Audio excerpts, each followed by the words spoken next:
दोस्तों अगर आपकी हाइट भी एज से पहले रुक गई है और आपकी भी मसल्स ग्रोथ नहीं हो पा रही है, आप पूरा दिन थका हुआ महसूस करते हो, आपको खुद पर कॉन्फिडेंस नहीं है और आपको भी पिछले 2-3 सालों से अपनी बॉडी में कोई ग्रोथ नहीं दिख रही है, तो मेरे भाई तुरंत समझ जाओ कि आपकी बॉडी में टेस्टोस्टेरोन की कमी हो चुकी है। देखो यार, आज से 50-60 साल पहले जो मर्दानगी का स्टैंडर्ड था वो धीरे धीरे गायब हो रहा है। पहले के मर्द हार्ड वर्क, स्ट्रगल और रिस्क लेने के लिए तैयार रहते थे, उनमें एग्रेशन, कॉन्फिडेंस और फोकस होता था। लेकिन आज के जेनजी लड़के कंफर्ट जोन में रहना पसंद करते हैं। उन्हें महंगी कार, ब्रांडेड क्लोथ्स और स्टैंडर्ड तो चाहिए, पर उसके लिए जो मेहनत लगती है उससे वो बचना चाहते हैं। और रिसेंटली एक स्टडी हुई थी जिसमें पता चला था कि आज के मर्दों में 25% तक टेस्टोस्टेरोन की कमी हो चुकी है। मतलब कि जो टेस्टोस्टेरोन हमारे फादर और ग्रैंडफादर के टाइम पर था, आज के मेल में उससे 30 से 40% तक कम हो चुका है, जो कि बहुत ज्यादा शॉकिंग है। अब देखो यार, बेसिकली टेस्टोस्टेरोन हमारी बॉडी में अचानक से कम नहीं होता। हमारी बॉडी हमें साइन देती है जिसकी वजह से हम पता कर सकते हैं कि हमारी बॉडी में टेस्टोस्टेरोन की कमी है या नहीं। तो पहला लो टेस्टोस्टेरोन साइन ये है कि आपके फेस पर बियर्ड सही से ग्रो नहीं होती है। बेसिकली जब हम 14 से 15 साल की एज में एंटर करते हैं तो हमारी बॉडी में टेस्टोस्टेरोन का प्रोडक्शन स्टार्ट हो जाता है, जिसकी वजह से हमारी बॉडी में काफी सारे चेंजेस दिखाई देते हैं, जैसे कि हमारी आवाज बदलने लगती है, हमारी हाइट बढ़ने लगती है, हमें ज्यादा पसीना आता है और साथ में हमारी बॉडी पे और फेस पर हेयर ग्रोथ होने लगती है। अगर आप भी एक 14 से 15 साल के टीनेजर हैं और आपके फेस पर हल्की हल्की सी बियर्ड आने लग गई है, तो यहाँ सीधा साइन है कि आपकी बॉडी में नॉर्मल तरीके से टेस्टोस्टेरोन का प्रोडक्शन शुरू हो गया है। लेकिन आपकी एज 19 से 20 साल है और आपकी पेची बियर्ड आ रही है, तो यह एक सीधा कारण हो सकता है कि आपकी बॉडी में टेस्टोस्टेरोन की कमी हो रही है। दूसरा साइन ये है कि आपको फटीग की प्रॉब्लम का सामना करना पड़ता है, यानी कि आपको अच्छे से नींद नहीं आती है, आप पूरा दिन थका हुआ महसूस करते हैं, आपकी बॉडी में एनर्जी नहीं रहती है, आप जो भी खाते हो वो आपके शरीर में नहीं लगता है। ये सिम्टम्स अगर आपको रेगुलरली दिखाई दे रहे हैं तो यहाँ एक काफी स्ट्रॉन्ग इंडिकेटर है कि आपकी बॉडी में टेस्टोस्टेरोन की कमी हो रही है। तो गाइस, हम सबसे पहले समझते हैं कि हमारी बॉडी में टेस्टोस्टेरोन इतना इंपॉर्टेंट क्यों है।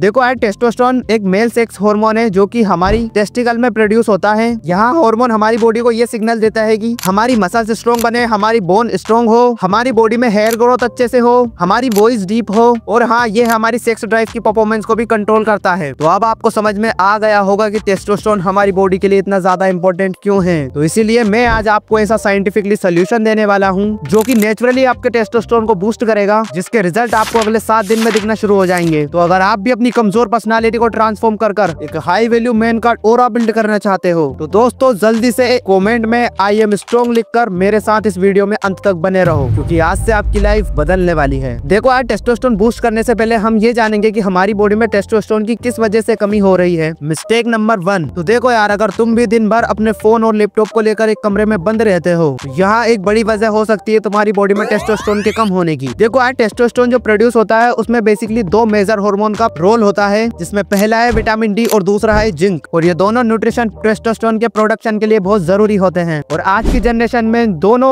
माइक्रोन्यूट्रिशन की सबसे ज्यादा कमी पाई गई है, और जिसकी वजह से आजकल की जनरेशन को अच्छे से नींद नहीं आती है, उनकी बॉडी में थकावट फील होती है, वो अपनी मसल्स ग्रोथ नहीं कर पाते हैं। और इसे ठीक करने के लिए सबसे बेस्ट तरीका है कि 25 से 30 मिनट मॉर्निंग सन एक्सपोजर लो, जिसकी वजह से विटामिन डी की कमी इजीली फुल हो जाएगी। इसके अलावा आप विटामिन डी की कमी को पूरा करने के लिए एग, मशरूम, दही, बटर और देसी घी का भी सेवन कर सकते हो। और जिंक की कमी को दूर करने के लिए आप इन फूड का सेवन कर सकते हो, जो कि आपको स्क्रीन पर दिख रहे हैं। इसके अलावा आपको अपनी डेली लाइफ में जिंजर और गार्लिक का भरपूर मात्रा में उपयोग करना है, क्योंकि ये चीज आपके टेस्टोस्टेरोन को रॉकेट की तरह बूस्ट कर देगी। Number 2, poor diet. देखो यार, अगर तुम्हारी डाइट में भी प्रोसेस्ड फूड, जंक फूड और एक्सेसिव शुगर है, तो यह बॉडी फैट बढ़ाने के साथ साथ तुम्हारे टेस्टोस्टेरोन को डिक्रीज करेगी। स्टडी के हिसाब से बस ज्यादा शुगर कंज्यूम करने से सिर्फ 2 घंटे बाद ही टेस्टोस्टेरोन 25% तक गिर जाता है। प्रोसेस्ड फूड जब ट्रांसलेट होता है तो वह टेस्टोस्टेरोन के प्रोडक्शन को ब्लॉक कर देता है और एस्ट्रोजन यानी कि फीमेल हार्मोन को बनाने लगता है, जिसकी वजह से आपको मेन बूब्स का सामना भी करना पड़ सकता है। और देखो यार, अगर तुम्हें भी अपनी बॉडी में नेचुरली टेस्टोस्टेरोन लेवल बढ़ाना है तो अपनी डाइट में high quality protein, healthy fat और एसेंशियल मिनरल्स को इंक्लूड करना होगा। अब यहाँ कुछ फूड जो कि टेस्टोस्टेरोन का प्रोडक्शन बनाने के लिए सुपर फूड है। अब नो डाउट कि इतनी मेहनत करने के बाद आपका टेस्टोस्टेरोन लेवल बढ़ ही जाएगा, लेकिन भाई क्या होगा अगर रात में कोई राक्षस आके आपके टेस्टोस्टेरोन को चुरा ले? तो अभी ये चीज आपको मजाक लग रही होगी, लेट मी एक्सप्लेन। यहाँ राक्षस और कोई नहीं बल्कि आपका स्ट्रेस है, जो कि आपके टेस्टोस्टेरोन को कीमक की तरह चाट जाता है। देखो यार, बेसिकली स्ट्रेस कोर्टिसोल नाम के हार्मोन को रिलीज करता है, जो कि हमारे टेस्टोस्टेरोन के प्रोडक्शन को सीधा ब्लॉक करता है। मतलब कि जितना ज्यादा स्ट्रेस उतना कम टेस्टोस्टेरोन, और जितना कम टेस्टोस्टेरोन उतनी लो एनर्जी, लो मसल्स और कमजोर व्हील पावर। इसीलिए तो प्राचीन काल में डीप ब्रीथिंग और मेडिटेशन पर ज्यादा फोकस किया जाता था, क्योंकि जब आप अपने स्ट्रेस रो इसको कंट्रोल में कर लेते हो तो आपका टेस्टोस्टेरोन नेचुरली बूस्ट होना स्टार्ट हो जाता है, जो कि आपकी ओवरऑल पर्सनालिटी को काम, रिलैक्स और कॉन्फिडेंस बनाता है। अगले 7 दिन तक मेडिटेशन ट्राई कर देखो, अगर रिजल्ट ना मिले तो बोलना। अब देखो यार, आजकल के लड़कों का जिम जाना तो बहुत दूर की बात है, लेकिन नॉर्मल एक्टिविटी भी कम हो गई है। और अगर तुम भी लेजी लाइफस्टाइल फॉलो कर रहे हो तो ये समझ लो कि तुम्हारे टी लेवल नेचुरली गिर रहे हैं। देखो यार, टेस्टोस्टेरोन एक यूज इट और एक लूज इट हार्मोन है। अगर तुम भी अपनी मसल्स को यूज नहीं कर रहे हो तो तुम्हारी बॉडी टेस्टोस्टेरोन बनाना कम कर देगी या पूरी तरह से बंद कर देगी। देखो यार, ऐसी बहुत सारी रिसर्च हुई है जिसमें पता चला है कि जो व्यक्ति रोजाना एक्सरसाइज करता है उसका टेस्टोस्टेरोन 15 से 20% तक बढ़ जाता है। इसीलिए डेली बेसिस पर कोई ना कोई सी फिजिकल एक्टिविटी जरूर करें, जैसे कि strength training, weight lifting, body weight exercises जैसे कि पुशअप्स, पुलअप्स, स्क्वाट और हाँ, लेग वर्कआउट करने से सबसे ज्यादा टेस्टोस्टेरोन रिलीज होता है। मतलब कि दिन भर में कम से कम 30 से 40 मिनट कोई ना कोई सी फिजिकल एक्टिविटी जरूर करना है, जिससे आपकी बॉडी थके। और ज्यादा कुछ नहीं कर सकते तो कम से कम एक दिन में 10,000 स्टेप कंप्लीट करो। अब देखो, अगर तुम भी अपनी बॉडी को प्रॉपर रेस्ट नहीं दे रहे हो तो तुम चाहे अच्छी डाइट ले लो या अच्छा वर्कआउट कर लो, तुम्हारा टेस्टोस्टेरोन कभी भी नेक्स्ट लेवल पर नहीं जा पाएगा। अगर तुम रोज 6 घंटे से कम नींद ले रहे हो तो तुम्हारा टेस्टोस्टेरोन 15 से 20% तक गिर चुका है। और यहाँ कोई आंख बंद करके लगाया हुआ तुक्का नहीं है। यूनिवर्सिटी शिकागो की स्टडी में सिर्फ 1 हफ्ते तक 5 घंटे की नींद देने से आपकी बॉडी में 10 से 15% तक टेस्टोस्टेरोन गिर जाता है। तो अब से अपनी स्लीप साइकिल को सही करने के लिए एक परफेक्ट शेड्यूल बनाओ। डेली सेम टाइम पर सो और सेम टाइम पर उठो। मैक्सिमम 7 से 8 घंटे की नींद लो और डीप स्लीप के लिए ब्लू लाइट अवॉइड करो, क्योंकि टीवी, मोबाइल, लैपटॉप की ब्लू लाइट मेलेटोनिन हार्मोन को सप्रेस करती है, जिसमें सोने में आपको प्रॉब्लम होती है। सोने से 1 घंटा पहले अपने मोबाइल को साइड में रखकर और सोने से 15 मिनट पहले डीप ब्रीथिंग या मेडिटेशन कर सो जाओ। नेक्स्ट, ब्रह्मचर्य का पालन। देखो यार, जब प्राचीन काल में बच्चों को ब्रह्मचर्य का पालन करना सिखाया जाता था, जिसकी वजह से वह बचपन में एक पावरफुल ऑरा बिल्ड कर पाते थे। और यही वो कारण था कि वो छोटी सी उम्र में बड़े से बड़े युद्ध जीत पाते थे। वह सिर्फ 12 से 13 साल की उम्र में ही महारथियों वाली स्किल डेवलप कर लेते थे। और इसी वजह से उन्हें खुद पर इतना कॉन्फिडेंस रहता था, क्योंकि ब्रह्मचर्य का मतलब सिर्फ खुद को कंट्रोल करना नहीं है, बल्कि अपनी एनर्जी को सही दिशा में लगाना है। और अब तो भाई रिसर्च भी ये कहती है कि बस 21 दिन तक ब्रह्मचर्य का पालन करने से तुम्हारा टेस्टोस्टेरोन लेवल 145% तक बढ़ जाता है। मतलब कि ज्यादा स्टेमिना, ज्यादा स्ट्रेंथ और अल्फा मेल वाली डबल पावरफुल एनर्जी। क्योंकि भाई ब्रह्मचर्य अपनाने से आपका टेस्टोस्टेरोन नेचुरली बूस्ट होना स्टार्ट हो जाता है, मेंटल क्लियरिटी आना शुरू हो जाती है, फोकस बढ़ना शुरू हो जाता है और एक मस्कुलिन फिजिक अचीव करने आप लगते हो। और आप पहले से ज्यादा स्ट्रॉन्ग, कॉन्फिडेंट और डिसिप्लिन फॉलो करने लगते हो। और इसे फॉलो करना भी बहुत आसान है, बस आपको 21 दिन आइसोलेशन फॉलो करना है। मतलब कि बेफालतू की चीजें देखनी नहीं है, बेफालतू की चीजें सुननी नहीं और बेफालतू की चीजें बोलनी नहीं है। खुद को सोशल मीडिया और बेकार कंटेंट से दूर रखो, अपनी एनर्जी को सही दिशा में लगाओ, डेली वर्कआउट करो और उसके बाद पढ़ाई और स्किल डेवलप पर ध्यान दो। और सबसे जरूरी चीज, डेली मेडिटेशन करो, जिसकी वजह से आपका माइंड कंट्रोल रहेगा और ब्रह्मचर्य का पालन करना और भी आसान हो जाएगा। तो अगले 21 दिन इस रूटीन को जरूर फॉलो करना। अब देखो यार, आजकल मोटापा इंडियन में बहुत तेज स्पीड से बढ़ चुका है और इसका सीधा कनेक्शन होता है आपके टेस्टोस्टेरोन से। देखो यार, जब बॉडी में फैट ज्यादा होता है तो हमारी बॉडी एक एंजाइम रिलीज करती है जिसे एरोमेटेस्ट कहते हैं। यह एंजाइम टेस्टोस्टेरोन को कन्वर्ट करके एस्ट्रोजन में बदल देता है, जो कि एक फीमेल हार्मोन है। ज्यादा एस्ट्रोजन यानी कि कम टेस्टोस्टेरोन और लो एनर्जी और मस्कुलिनिटी का धीरे धीरे खत्म होना। देखो यार, अगर तुम्हारा भी पेट निकल रहा है और तुम्हारी कमर की साइज 40 इंच से ज्यादा है तो यहाँ चांस है कि तुम्हारी बॉडी में टेस्टोस्टेरोन भी कम है। मोटापा सिर्फ टेस्टोस्टेरोन को ही नहीं बल्कि ग्रोथ हार्मोन को भी कम कर देता है, जो मसल्स बिल्डिंग और फेट सेल्स के लिए जरूरी होता है। और अगर तुम्हें भी अपना फेट लॉस करना है तो सिंपल सा फॉर्मेट है, जितना ज्यादा टेस्टोस्टेरोन उतना जल्दी फेट लॉस। और इस टॉपिक पर अगर तुम्हें डिटेल्ड में वीडियो चाहिए तो कमेंट करो फेट लॉस, इस पर हम डिटेल्ड में वीडियो जरूर बनाएंगे। इतना सब कुछ देखने और समझने के बाद अगर तुम्हें भी लगता है तुम्हारा टेस्टोस्टेरोन लो है तो सबसे पहले अपनी लाइफ स्टाइल चेंज करो। और अगर फिर भी इंप्रूवमेंट नहीं आ रहा है तो किसी एक अच्छे डॉक्टर से कंसल्ट करो और अपना ब्लड टेस्ट करवाओ, ताकि ये पता चल सके तुम्हारी बॉडी में टेस्टोस्टेरोन का प्रोडक्शन क्यों नहीं बढ़ रहा है और कुछ और कमी हो तो वह भी पता चल जाए। सो गाइस, ये थी हमारी वीडियो। आशा करता हूँ वीडियो आप सभी लोगों को अच्छी लगी होगी। वीडियो अगर अच्छी लगी है तो एक लाइक जरूर कर दें एंड अगर आपने अभी तक हमारे चैनल को सब्सक्राइब नहीं किया है तो प्लीज कर लीजिए।